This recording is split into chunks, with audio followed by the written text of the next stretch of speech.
so that students, both alumni and students who join us, are able to benefit from the real challenges that organizations have and the solutions that are being used. Another thing that I've heard is we have alumni all over, really all over the world. And the largest community outside of New York is actually in the Bay Area in California. And we've been hearing for a while, come out, go to the different locations. So this is the first time that we've, I guess, gone on the road, and we're in San Francisco. And one of the things we're looking to do is work closely, like I said, with organizations. So I really want to start off by thanking the folks from Splunk. We started looking at finding a location, and I was naive, thinking it'd be easy. And I found it was tough, but we've had tremendous support once we started speaking to the folks at Splunk. There's a lot of interest in terms of us talking and collaborating in different ways. So this is really a co-hosted, sponsored event with Splunk. We'll appreciate them now and working together in the future. And the other thing we're doing with the program is we're trying to leverage, really we're trying to give, really put more of the work burden on our alumni. Because the number one strength that I feel of the program that I said is our students. We got about 400 alumni all over the world. They're doing great things. They're working on important stuff. And we really want to have more opportunities where we hear from you all. And so this is really a kickoff event in California and San Francisco. Columbia will be opening up a location here shortly so that there'll be more opportunities hopefully for us to come out here. And what we're also going to be doing tonight is the Distinguished Speaker Series, which is one of the things that we've started. We've got tremendous support from our community of practice with Valerie and with Julie really helping this out. And tonight we're going to hear from Mary Palmieri, who all of you, most of you know, is one of our exceptional students, graduated in 2015, which it seems like a while. Mary probably doesn't remember this, but when we first started working together, and I was teaching, early on, Mary, you were always excited about the beauty business, and we started having a conversation. And I think my response was, do I look like someone who knows anything about beauty at all? But you had tremendous passion. You always talked about it. The case studies that you did were always in that, and you were in the industry at the time doing blogging in terms of it. And we had conversations. I know you worked with the different faculty, and one of the areas that you're interested in was setting up your own company. And so you've had the courage to move out to Silicon Valley and doing things with what we'll hear about the beauty marketplace, and really just an innovative mixture of people and technology and the things that you can do in the digital environment. So we're thrilled to do this. I told Mary at the beginning, we're all really proud of all of our students, and we're happy that we can share and talk together. So we got a community out there. It's also being recorded, so we'll make this available. And let me introduce Mary to tell us about her journey from Columbia and beauty and industry and blogging to entrepreneurship. So let's welcome Mary, and I'll turn it over. Thank you. Thank you, Ed. Excited to be here. Hello, everyone watching at home. My name is Mary Palmieri. I am the founder and CEO of the Beauty Marketplace. We are building a beautifully informed marketplace that will help consumers make better purchasing decisions by matching them to relevant brands and subject matter experts using augmented intelligence. So a little bit of background about me and how this business came to be. I've been in the beauty industry as an executive for over 10 years. I started my career in the fashion closet of Condé Nast's Vogue magazine. And I went into beauty. I started producing one of the largest product development trade shows for beauty in North America, the HBA Global Expo. And when I started working there, I was shocked. There was thousands and hundreds of these niche independent brands no one even knew about, because this was 2008, 2009, before the explosion of social media. And I thought, what a perfect opportunity to start a blog and provide a platform for these independent niche brands to tell their story. So I started a blog. I called it Honest Beauty because I was honest and it was about beauty. And every month we would talk about a different breakout brand. The trade show gave me a platform to tell my story. And 6 years later, we grew it into a community of over 10,000 niche brands, subject matter experts, and industry professionals. I had the opportunity to exit that blog in 2016. And I used that money to seed fund the business model you're about to learn about today. And I always knew the next progression from blog would be e-commerce or marketplace, but I already saw that the market was getting oversaturated at that point. So that's when I discovered Columbia's Information and Knowledge Strategy program. And the focus of the IKNS program really is about helping organizations sustain the competitive advantage by developing strategies centered around data and analytics. So I said, this is perfect. And this is where I developed the business model for the beauty marketplace. And after graduation, I was one of 5 female founders worldwide accepted into the Women's Startup Lab Accelerator. And that's how I started making the transition from New York City beauty blogger to Silicon Valley tech company founder. So to understand the opportunity of TBM, you really need to understand the beauty market. And the beauty market is ultra fragmented. There are new entrants yearly. 182 beauty companies are owned by 7 major leaders. These are known as the legacy companies, like the L'Oreals and Estee Lauders of the world. And that is only a quarter of the market. Right now, as of today, the global beauty industry is valued at $467 billion. So there's a tremendous opportunity to really take even a small piece of this market. And who is everyone else? Everyone else is what we're referring to as this indie beauty niche. And this niche just really started developing more and more with the advent of social media. So this is what the industry is now referring to as challenger brands, because they're challenging the status quo, they're challenging the legacy companies. And these indie beauty brands, these challenger brands are innovation leaders. Hundreds of new brands enter the market each year, and there's been tremendous growth. So independent brands experienced double-digit growth between 2009 and 2014, 4 times the overall market. So this is the trend we're really tapping into, because where are these brands going to go? There's already retail bottlenecks, so there really needs to be an online solution connecting these brands to the consumers. And the problem is many consumers are unaware of these brands until they become super mainstream. And even then, many lack the education to discover something new, which is where we come in. So some examples of really mainstream indie beauty brands. So because of the rise of consumer engagement on social media, because of a new marketing formula made possible by digital, because of the growth of online-only beauty retailers, and the evolving shopping preferences of millennial generation, these are all contributing to the success of these indie beauty brands. And here are the 2 most popular brands. This is Kylie Cosmetics, made popular by Kylie Jenner of the Kardashians. And in just 18 months, Kylie Cosmetics made $420 million. And Fenty Beauty, made popular by Rihanna, made $116 million in the first month.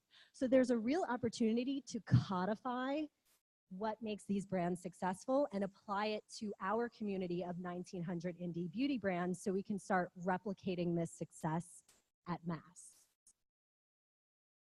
I love this slide because this illustrates indie beauty growth and the need for a discovery platform like TBM.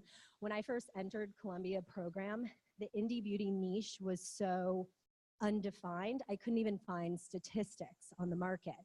But this is a recent report from McKinsey & Company, and again, they're referring to the indie beauty niche as challenger brands. And this is just in the cosmetic segment. Beauty is made up of skincare, hair care, makeup, and fragrance.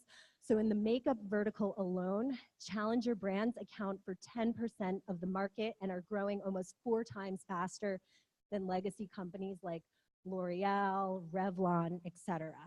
And historically, the beauty industry supply chain used to have 2 channels. You could either be prestige and go into the department store, or you could be mass and go into a drugstore. And that was it. Your brand, and you picked your channel, and that's all you had. But now, because of the internet and social media and Instagram influencers, brands can go direct to consumer, and whoever has the best digital marketing strategy wins. And you can see the growth, compound annual growth from 2008 to 2016, 16% growth. And now in makeup alone, these challenger brands make up for 10% of the global beauty market. So the problem is, I'm an independent beauty brand. It's a blessing and a curse, the online situation, because I could sell direct to consumers, which is great, but now I have two jobs. Not only am I product developer and formulator, but I have to worry about social media, online advertising, content marketing. It's becoming to be too much, and I wish I had somebody to help me with that. And so from the consumer perspective, I'm overwhelmed. There's so much information coming at me daily. There's too many choices, not enough education. Brand stories aren't being properly told. Who do I know? Who do I trust? Online's becoming like the wild, wild west. And on top of that, the shopping process right now is very fragmented. So beauty buyers average 4 sites to make a purchase. Online shoppers have to visit maybe YouTube for their education, Instagram for their product discovery, and then you go to maybe a blog or Facebook to hear your friends' unbiased advice, and you're still not making a purchase on any of these sites. So it's very fragmented, and there's a real opportunity for a solution which puts everything all under one roof. And the solution is the beauty marketplace. We are an intelligent beauty platform that will utilize data and analytics to connect consumers to relevant brands and subject matter experts, helping them make informed purchasing decisions, giving them education, product discovery, unbiased advice, all centered around data points, and then obviously the marketplace for shopping. So our key differentiator is what we're referring to as TBM's Beauty Matchmaker. And really similar to what Pandora did with music, with their Music Genome Project, we are using a proprietary taxonomy that we're literally creating personas and a catalog of all the indie niche brands and subject matter experts in our database. We're starting to do the same with consumers, and all these data points will help fuel the recommendation engine that will allow us to connect consumers to brands and experts. So again, this is where the taxonomy, our team has literally started putting together a proprietary taxonomy with certain data points centered around needs, concerns, like I have split ends, my target demographic, what's my age, what's my hair color, beauty characteristics, and then all these data points go through the Beauty Matchmaker, and that's how we're able to do that connecting. So our unfair advantage, going back to the whole information and knowledge strategy program, this is what you will learn to do and develop in the program. You'll learn how to develop knowledge-driven products. You'll learn how to enter an organization and monetize different data points. So we really are a knowledge-driven business model, which means our business model is driven by consumer preferences, utilizing our proprietary taxonomy that we use to classify products, experts, and content. And then our other unfair advantage, because of the blog we've had for 6 years, we already have access and relations to an existing community of over 10,000 brands and subject matter experts. And we're going to use the interaction with this network to really create the network effect that will really start converting our marketplace. And then finally, the technology piece, our beauty matching algorithm will help set TBM apart as the brand and shopping landscape becomes more competitive and more oversaturated with e-commerce and marketplaces that are popping up. So like others, beauty shoppers are moving online. Why? There's wider selection, online education, convenient delivery, unbiased reviews, and the millennials shop online. Now, previously, there's a big risk with beauty. The big risk that everybody identifies is, how are you going to get people to sample new products they've never heard of without really experiencing it for themselves? So historically, beauty was a touch-feel industry. Well, these are examples of other organizations who had the same resistance. When Warby Parker first came out, people were like, they're not going to buy eyeglasses online. You have to go to see the eye doctor. When Stitch Fix came out, People would say, well, why am I going to order fashion online? Don't you have to try that out in stores? And same thing with Casper and mattresses. So we have implemented risk mitigation strategies that will make it easy for the consumers to try the brands they haven't heard of. You get 30 days, try. If you don't like it, you send it back to us. So we'll really move through that hurdle that might hinder conversion. And here's the graph. I mean, the proof is in the pudding. Beauty shoppers are moving online in the masses. Online US beauty sales in the billions. Right now in 2017, we're at just over $7.2 billion in US beauty sales, and that number is expected to exceed 10 billion by 2020. So getting into more of our customer segmentation, beauty is personal. And according to NPD Trade Group, millennials spent 25% more on cosmetics in 2016 than they had 2 years earlier. So we have three consumer types at the beauty marketplace. So there's what we're referring to as the indie-loving millennial. This person's in their 20s, they like makeup, they like experimenting. So Karen, for instance, who we spoke to, she's a busy social millennial, and she says the fact that there are so many indie voices out there, so much choice can be confusing. I wish there was a platform to just tell me what's best. And so we're helping Karen sift through all the indie voices out there. We have Fontaine, who's a little bit older now. She's in her 30s. She's not as concerned with makeup, but she just wants some maintenance, and skincare is her primary concern. And so she's not your typical department store candidate because the department store can be intimidating, and unless you really want to go and be sold something, it's not of value or use. So as Fontaine says, the department store intimidates me. I wish there was an online platform to help me easily discover the products that are my best match from the comfort of my own home. And that's the solution that the beauty marketplace will provide. We empower people to make their own decisions based on information about themselves.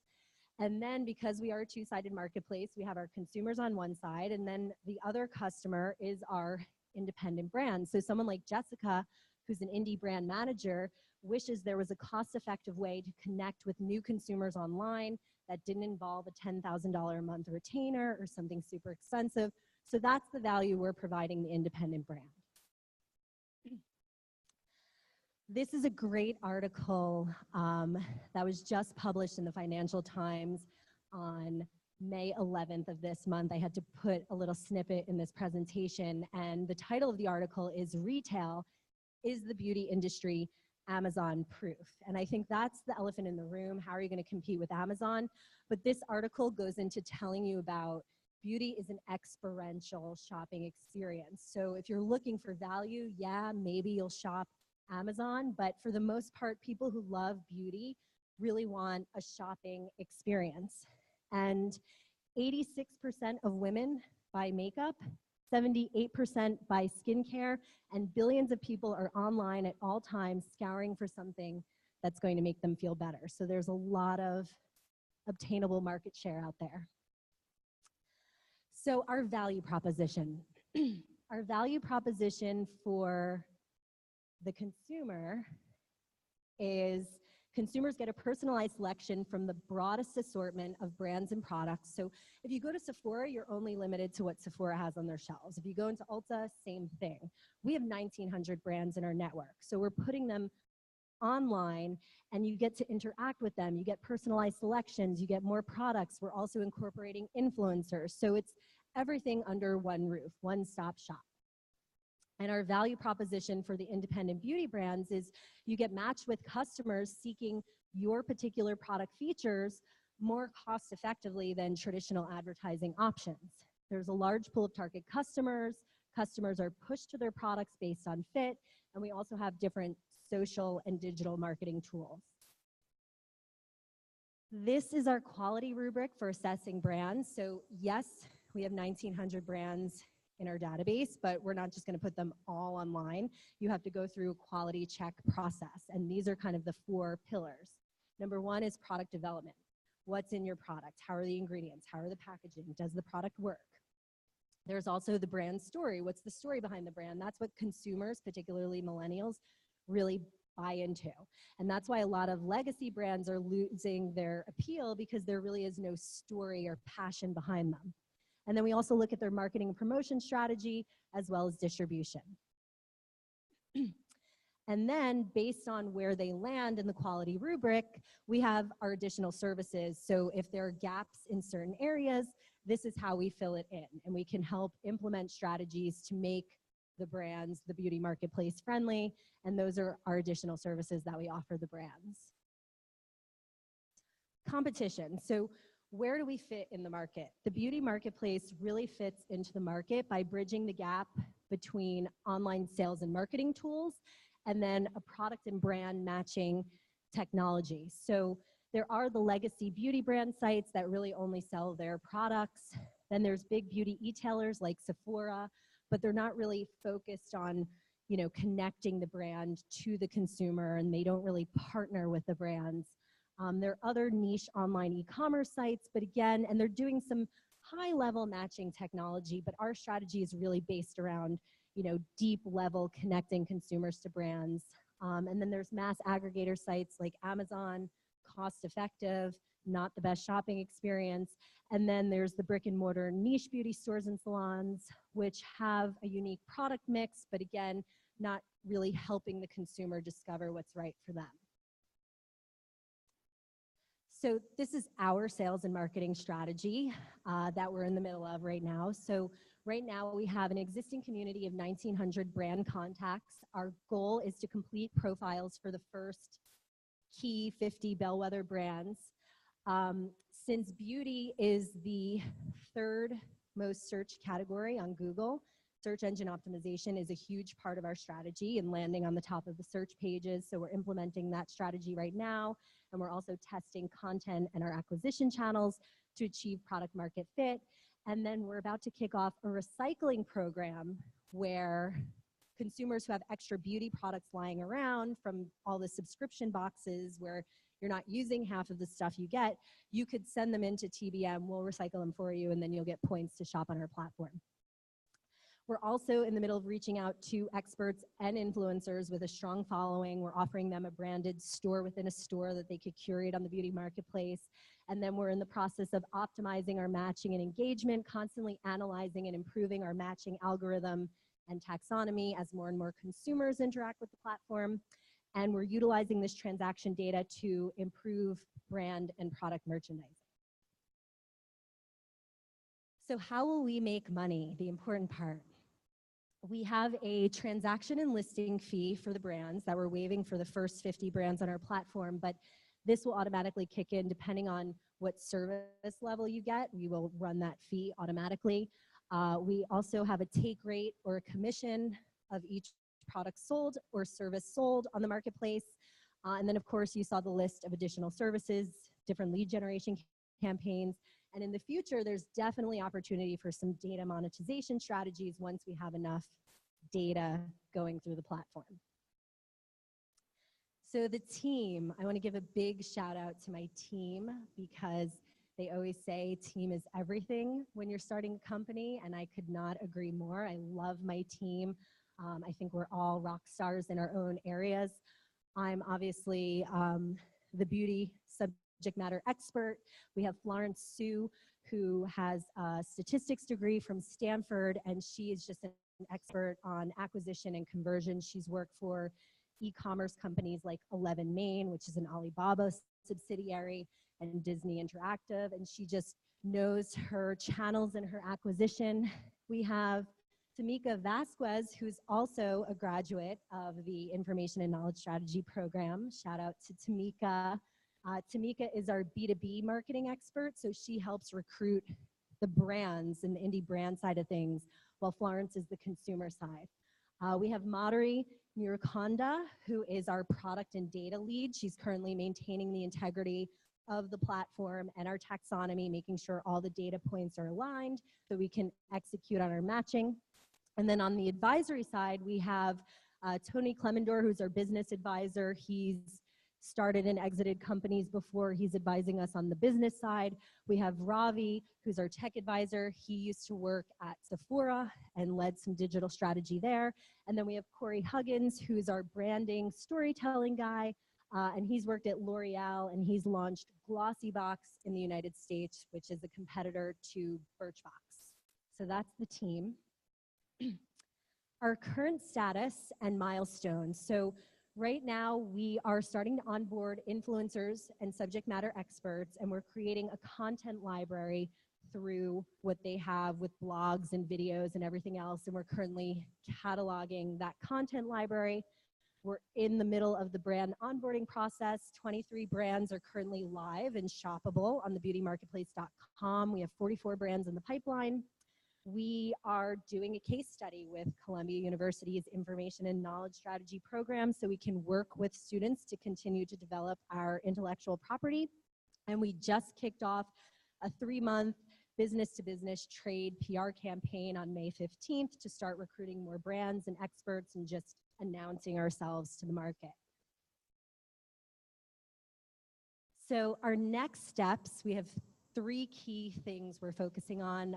We're looking at the beta completion and launch. We want to launch the beta site to consumers by the fall, Q3. We're in the process of recruiting 10 to 20 influencers, then our first 50 brands, and just, getting the product market fit in our different acquisition channels. And we are currently expanding our tech team. So if you or anyone you know has an interest in joining us, certainly reach out.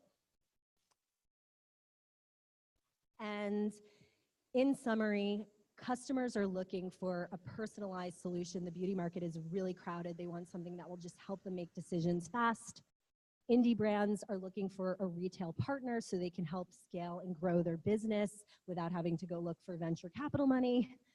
The beauty industry is a huge market. It's $467 billion globally. And we are currently fundraising and looking for strategic partners to help take the beauty marketplace to the next level, TBM 2.0.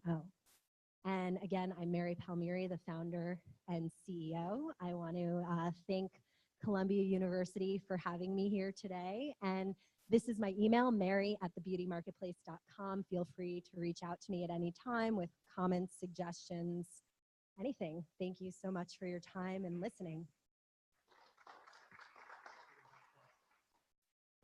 10 minutes, right? We'll talk a little bit. So yeah, it blows me away. You've always had so much energy and positivity.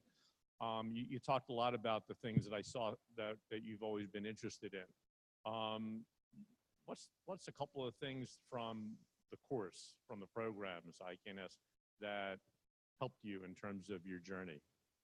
Because we have obviously a new class starting in a few months, and the questions a lot of students always have is, what do you get out of this program? How does it lead me in different directions? And entrepreneurship is really of interest. What do you think you got from the program that helped you for this?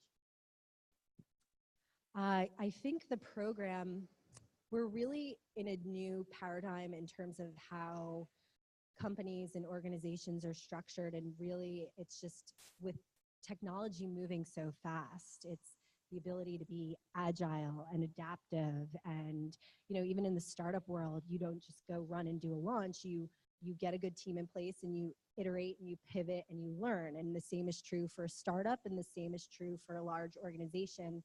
And I think the Masters in Information and Knowledge Strategy really gives students a toolbox of frameworks and a skill set and a mindset to really come into any situation, whether you're building a product, starting a company, or you're working for a large organization, and look at things and just structure them in a way so you're constantly learning and implementing and growing and staying competitive in this current climate when, any day now, technology is changing things so rapidly.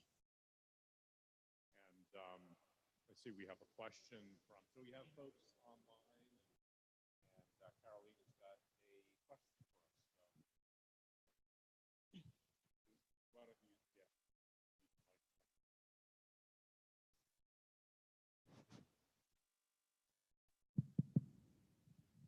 Okay, we have a question from Valerie. Can you describe what knowledge you brought from New York City that you're finding is useful in your work in Silicon Valley?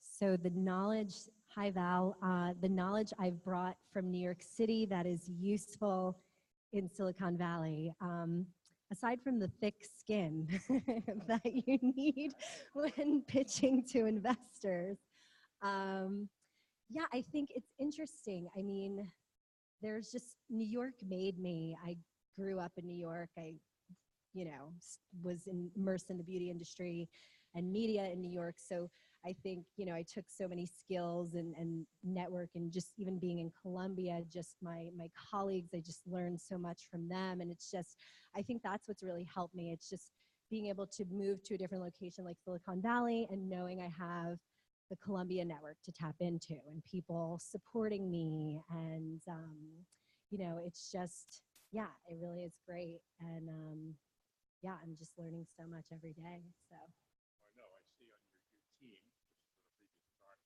you have some of your colleagues still with you. And I know you've talked to other former students and alumni and faculty. Have questions?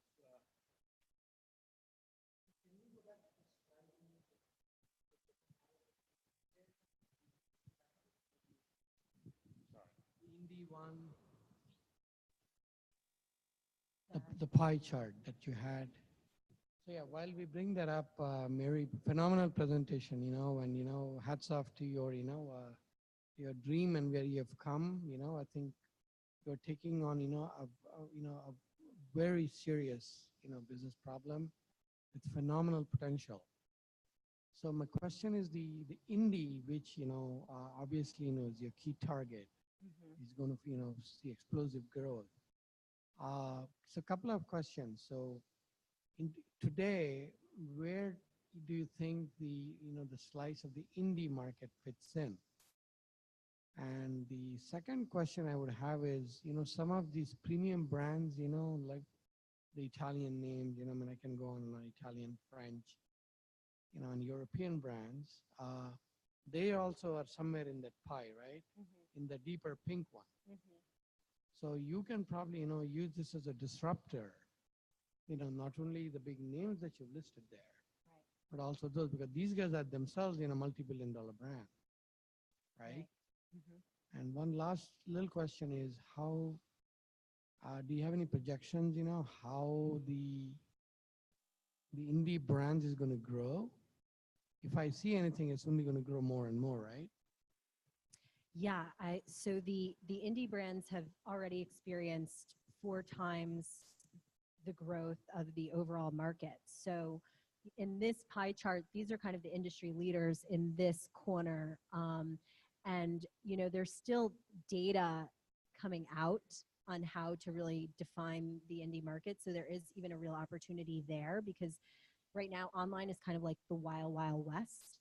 And we're still really defining that segment of the industry. But you're absolutely right. We can really utilize this to gauge our level of disruption in the market share. And I also have one comment. I think, and we talked about it the other day too, I think you're coming up with an engine, which is not only going to help propel your business, multifold very quickly. I think, you also have a value proposition that you can take to the established players, partner with them, to make a difference. So there are 2 different things. One year growing, TBM by yourself. Mm-hmm. You also have the opportunity to partner with the big players. Yes, and so there are 2 opportunities to work with indie brands directly and retail them online. And then there's the data monetization piece. The M&A activity in this industry is just on fire right now. So all these brands just gobble up the little independent niche brands. So there is opportunity once we have a lot of these brands on our marketplace to start tracking their performance and how they do. And that would be valuable information to these larger global multinational legacy brands, which is to your point. Yeah. Well done. Thank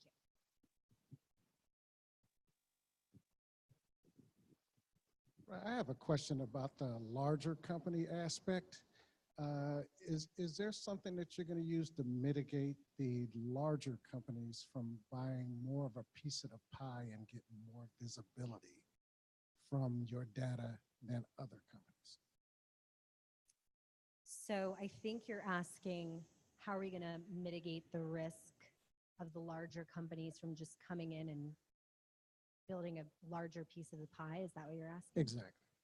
And I think, you know, the larger companies, in order to really get interest by them, you have to hit the $40 to $60 million mark in sales before they even really start paying attention to you.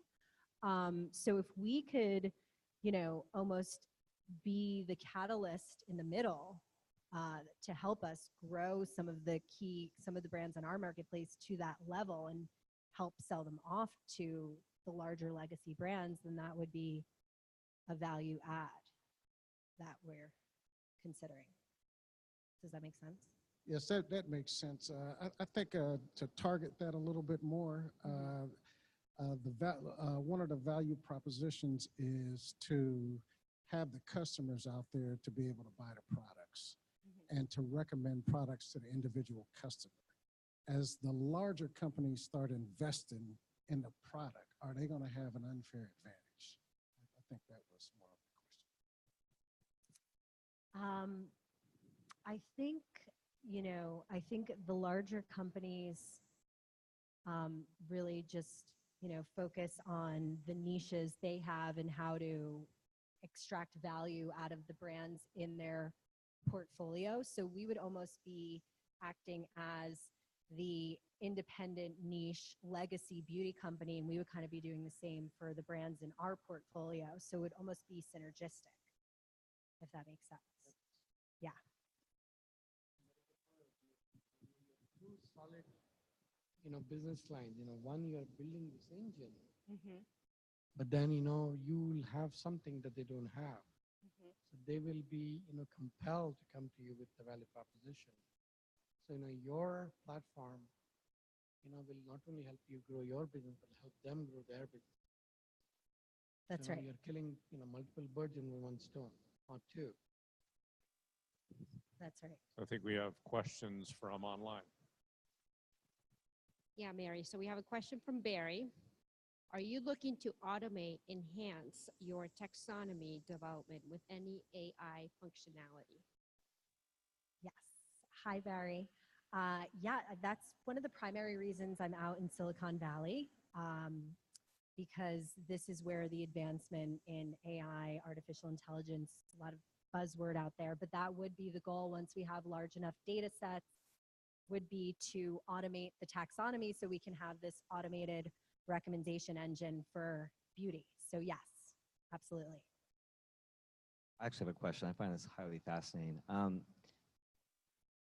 Retail, I think, over the last few years didn't really realize the potential of what influencers do on social media. And how does a small business like yourself compete with the Sephoras out there of having the Rihannas to be able to push product, where this morning I think they launched and they had almost $500,000 a day just in sales online. That's a business they have a lot of influence of getting those influencers. How do smaller companies do that? Yeah, and I think that's the problem right now. I think there's it's very polarized, the industry, with these influencers. And I think with our network of industry insiders and business-to-business experts, I think we can tap into our network effect with a lot of the smaller guys, and we can really create that network effect that will create a movement to almost democratize the industry a little bit so we can compete in the same pond as the Sephoras and the Rihannas and the Kardashians of the world. Is it like you maybe like to put this as sports, where someone finds, you don't sign the superstar, you sign the potential superstar that's going to be an influencer, something like that?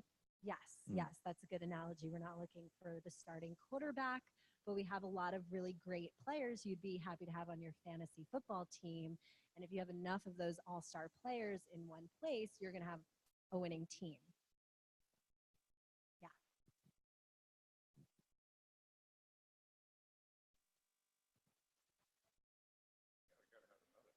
So entrepreneurship, you went into During the program, you had the ideas of creating your own. They can't hear me. Okay, I thought I was talking into that.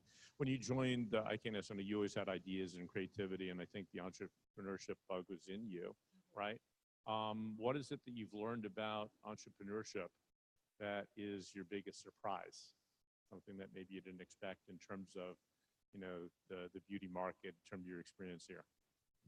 I think it's really hard. I mean, Yeah. they say Did you entrepreneurship thought is think it hard. was going to be easier? Did you? No, and I think, you know, it really is about entrepreneurship is just believing in yourself and your vision and bringing the right people around you who support that and just staying focused. And I think so many people give up in this process because lack of faith in themselves, or they're not surrounding themselves with the right people. So I think through this whole process, I've really learned that you just have to, you know, be open-minded, learn the signs when you should pivot, but, you know, really stay true and believe in yourself and surround yourself with the right people and just keep moving forward is the biggest lesson I've learned. And probably it's having courage, because Yeah. you probably have every day reasons why not to, and so it's the courage to keep maybe going forward. I think, you know, final question in terms of our time, what are you having the most fun with? I think just creating my own destiny. It's just, you know, really, I mean, being an entrepreneur, your number one thing is to constantly be learning. And so that's what I'm doing every day. I'm getting up in the morning, I'm learning as much as possible, and then I'm applying that. And that to me is fun. It's constantly stimulating and challenging. And, you know, 2 years in, I'm still going. Yeah, so. you're still standing. Yes, Yeah, absolutely. You're doing great. Great presentation. Thank you. What Thank you're you for doing is having me. amazing. Your whole team, your fans, your faculty, we're all proud of you.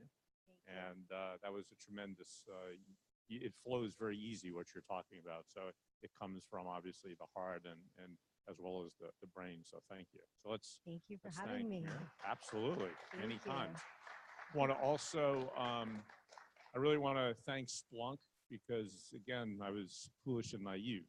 Carolina kept saying it's not going to be easy to find space. And I'm a NASA guy, so I think space is all over the place. But Splunk really came through, not only with the location, but wow, I wish you could all see it. It's a beautiful location. It's very energized and tremendous support. So thanks, Splunk. We look forward to continued participation. Hope you enjoyed the Distinguished Speaker Series. And I want to hear from more of our alumni and students in terms of saying, hey, I have something to talk about. So we want to continue that community. And so thank everyone. We'll continue going forward.